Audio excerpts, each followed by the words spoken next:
Today, we're going to be talking about extreme protection and the best practice application method when using brushes.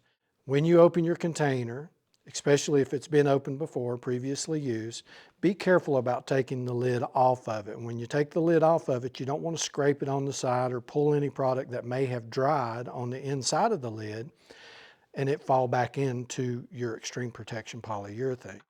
We recommend stirring, not shaking. Whether it's the first time you're opening the container or you just used it 30 minutes ago, before each use, give the product a good stir. No shaking. Shaking creates bubbles that can be transferred to your project, making it harder for the extreme protection to release those. So more bubbles, more problems. So give it a good stir. One of the biggest things we hear at the Crystalac Company is what type of brush do we use? Well, that really depends on your skill level, what you're accustomed with, and the quality of brush. We love our Crystalac 2-inch brushes for small projects. Zebra makes a really dense, nice soft bristle brush. Taklon brushes are awesome. I prefer myself just our cheap little foam brushes that we sell here at the Crystalac Company. So they're dense foam and work really well. Some like to pre-dampen their brushes. This one is a little bit damp. You don't want it dripping water or anything like that, but just a little bit damp. So the product, when it's absorbed and you reapply it or you apply it to your project, it gives it a little easier flow and a little bit smoother application. When using a brush, don't wipe your brush on the side of the containers. If you do that, you're going to force air into a wet brush, and then that air is going to be transferred back to your project, whatever you're putting it on. The key when applying product and using a brush is light pressure. Just allow the brush, the weight of the brush, to pull the product across your project. If your brush is doing this, if your brush is bent, you're essentially acting as a snow plow, forcing the product off to the side and making it tougher for the product to work.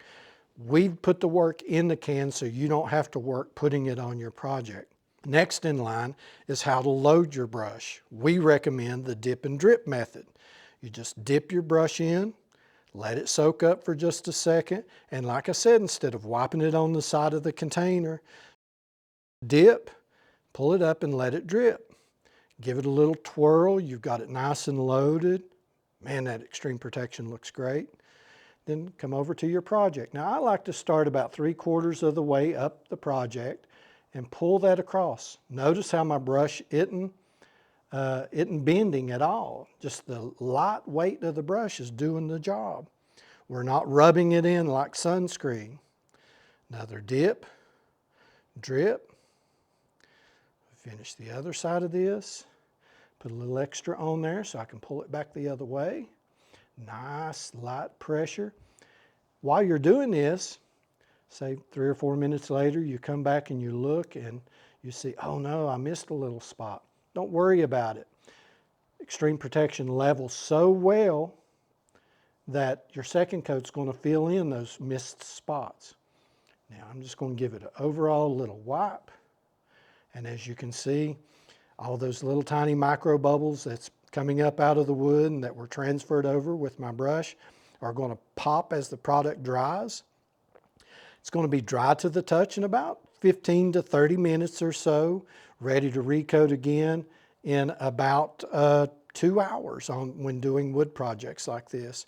Depending on your humidity level, if you've got super low humidity, it may be dry to the touch way sooner.